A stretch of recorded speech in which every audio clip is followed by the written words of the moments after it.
Okay, so um the management concept of controlling is pretty simple.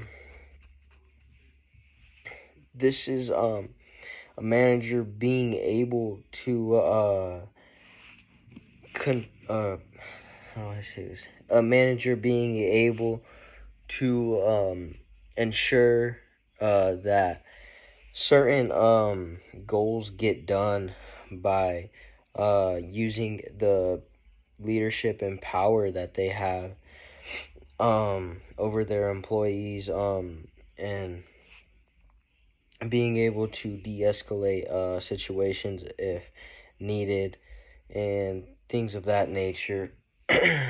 um so the purpose um of control is so that organizations meet their performance quotas. So, say that they have a goal set for their organization.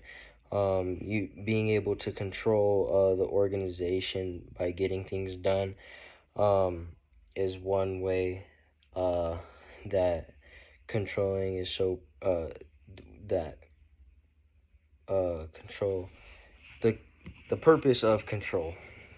Um, and then so the process uh involves four steps. So this is establishing standards. So this is kind of like being able to explain to your employees that you need specific goals met, and being able as a manager to give them tools to reach these goals. And then secondly is measuring performance. So you have to be able to uh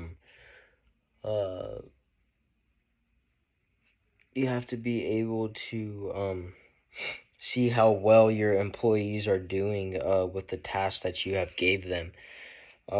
This is huge for the organization because it helps show you as a manager how well you are controlling um the situation, and how close you are getting to reaching that goal.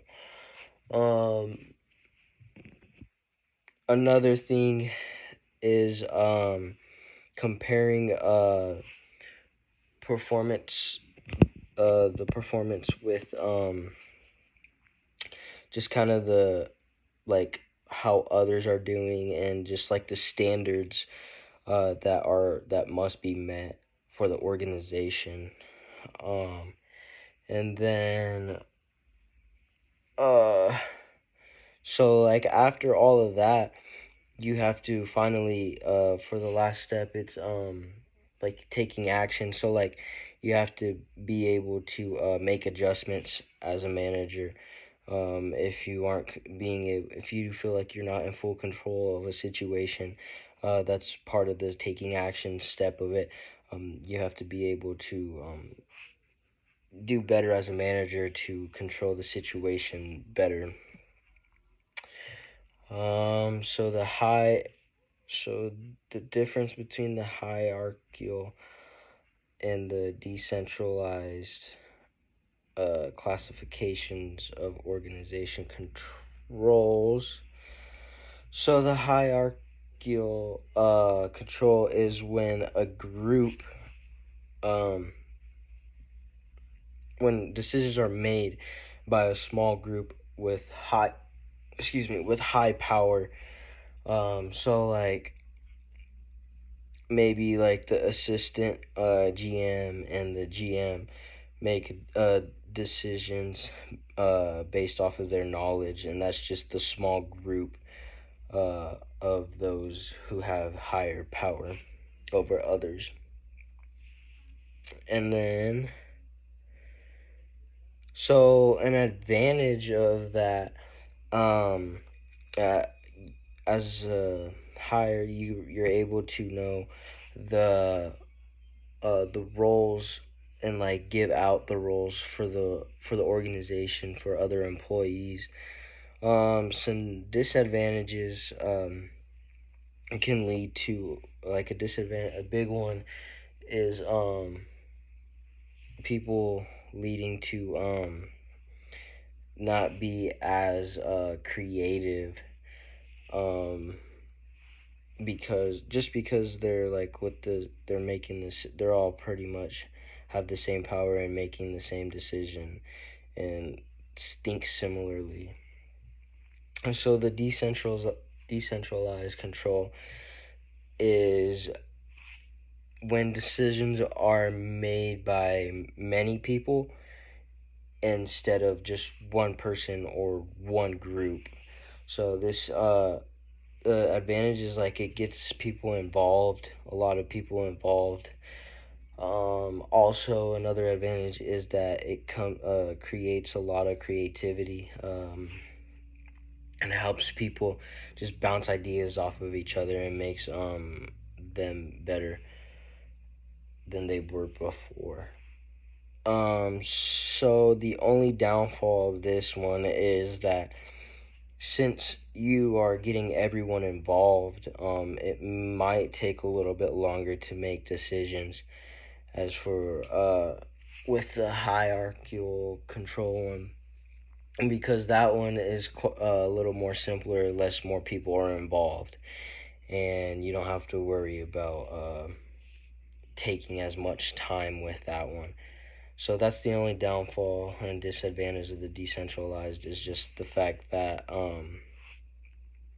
they are it kind of takes a little bit longer to make a decision. And then for the final question is explain total quality management. The techniques. So this just helps being able to have total, or like the total quality management helps just over time improvement uh of of the organization, because you acquire all the good traits, and then it'll just help the organization in the long run. So I'm trying to think. Okay, so for budgetary controls, this is just it's just being able to like controlling the expenses of the organization. So an example is just being real organized and having all the expenses for the organization like on records in case of if they are ever needed. So and then the control. Okay, so the financial statements. This is just the process of uh keeping like monitoring the financial performance of the organization. So when I think of this, I think of accountants, like how they have to deal with all the numbers for the organization, and these are crucial because without them, the organization would not be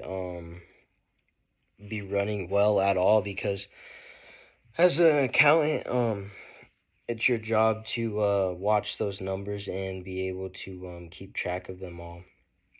So uh, that's why the finance statements are crucial for the organization. So like some things, like an example of this is just like a big sale that benefits the organization. So things like that will be monitored monitored. um for as in the process of financial statements.